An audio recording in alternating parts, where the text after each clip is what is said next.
राधे राधे, जय श्री कृष्णा। मैं सीमा सिंह बड़ों को चरण स्पर्श, छोटों को प्यार और बराबर वालों को नमस्कार करती हूँ। आज हम कार्तिक मास के स्नान और व्रत का उद्यापन न करने का क्या दोष लगता है वह हम इस कहानी में सुनेंगे।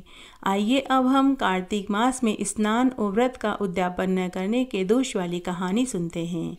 एक बार बहुत छोटा सा गांव था। उस गांव में एक राजा वीरभद्र सिंह थे। उन्होंने अपने लड़के का विवाह अपने पड़ोसी मित्र राजा की लड़की राज राजेश्वरी से करवाया। राजकुमारी राज राजेश्वरी बहुत सुंदर थी, साथ ही सभी गुणों से युक्त थी। राज राजेश्वरी अपने साथ बहुत दान दहेज, हाथी घोड़े, ऊंट, दास दासियां, बांदियां लेकर के आई थी, क्योंकि वह अपने माता पिता की एकोएक लाडली संतान थी। शादी के बाद ससुराल में सभी एक जगह बैठकर भोजन करते थे, लेकिन नई राजकुमारी राज राजेश्वरी उन सब के साथ भोजन नहीं खाती थी। जब सब खाना खा लेते थे उसके बाद ही वो भोजन करती थी। राजकुमारी राज राजेश्वरी के पति, सास ससुर, देवर देवरानी, जेठ जेठानी सभी ने कहा कि तुम हमारे साथ भोजन खाओ, लेकिन नई राजकुमारी मना कर देती थी। तब सभी ससुराल वालों ने सोचा कि नई बहू है, साथ खाना खाते हुए शर्म आती होगी। किसी ने भी इस बात को सीरियस नहीं लिया। तब एक दिन की बात है, राजकुमारी राज राजेश्वरी ने सभी के खाना खा लेने के बाद महल की सभी दासियों को बाहर भेज दिया। वह अपने साथ दहेज में लाई हुई दासी और बांदियों को ही रसोई में रखा और खाना खाने की तैयारी करने लगी। इतने में ही राज राजेश्वरी के सास ससुर ने रसोई के बाहर नौकरों को खड़ा देखा तो पूछा कि तुम सब यहाँ क्यों खड़े हो।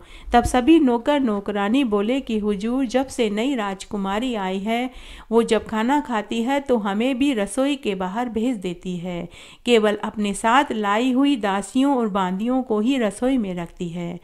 तब राजा रानी को ये बड़ा अजीब लगा। तब दोनों सास ससुर ने चुपचाप रसोई की खिड़की में से अंदर झांक कर देखा तो उन्होंने देखा कि राजकुमारी राज राजेश्वरी नीचे जमीन पर बैठी थी और दोनों हाथ ऊपर करके बोली, ए माई, मैंने सभी गली कूचड़ों की सफाई कर दी है, सभी नालियां साफ कर दी है, बहुत भूख लगी है, खाना दो माई, रोटी दो माई, रोटी के ऊपर सब्जी दो माई, रोटी दो, रोटी के ऊपर सब्जी दो। दासियों ने 2 रोटी और रोटी के ऊपर सब्जी डाल करके राज राजेश्वरी के हाथ में दे दी। राज राजेश्वरी हाथ में ही रोटियों को तोड़ तोड़ कर सब्जी लगाकर खाने लगी। बाहर खड़े राजकुमारी के सास ससुर को बहुत आश्चर्य हुआ। उन्होंने वहां सभी को बुलवा लिया, बहू का व्यवहार दिखाया। तब सभी राजकुमारी राज राजेश्वरी को इस तरह रोटी खाते हुए देख लिया। इस हरकत का कारण उससे पूछा, लेकिन राज राजेश्वरी चुप रही, कुछ नहीं बोली। तब ससुराल वालों ने राज राजेश्वरी के मायके से आई हुई दासियों और बांदियों से पूछा तो सभी दासियां बोली कि महाराज, हमारी राजकुमारी जी मायके में भी इसी तरह रोटी मांग करके जमीन पर बैठकर खाती थी। हमारे राजा रानी ने भी बहुत कोशिश करी, लेकिन इनका यह व्यवहार वहाँ भी नहीं बदला।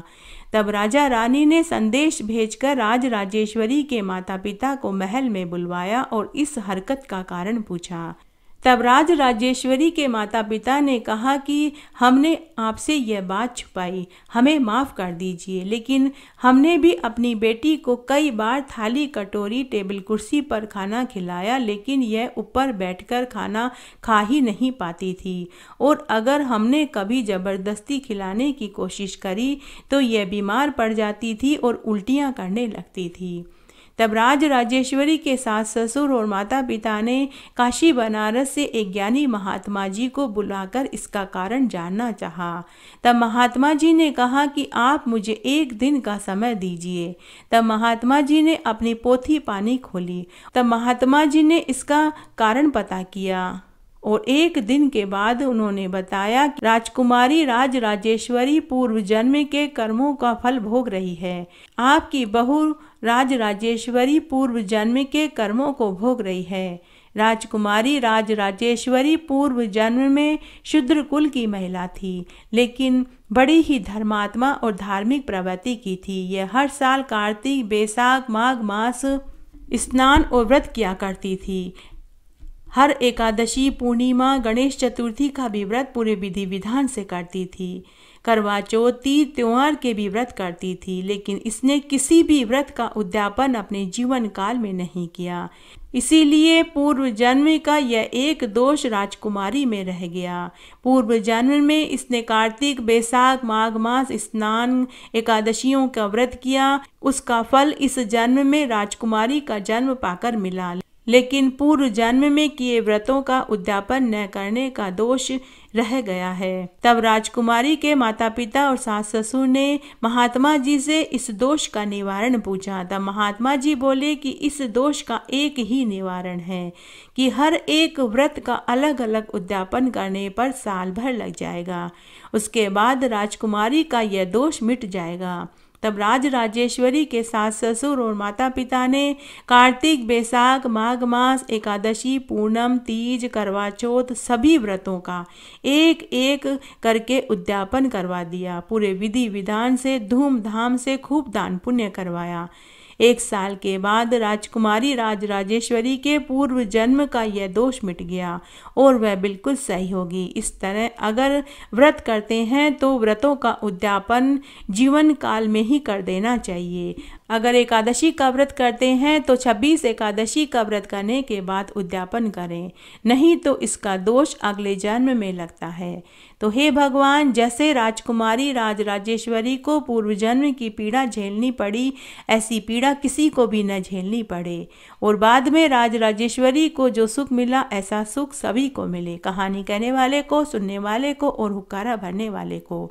घटती हो तो पूरी हो, पूरी हो तो परवान चढ़े, भूले बिसरे नाम तेरे भंडार में भरें।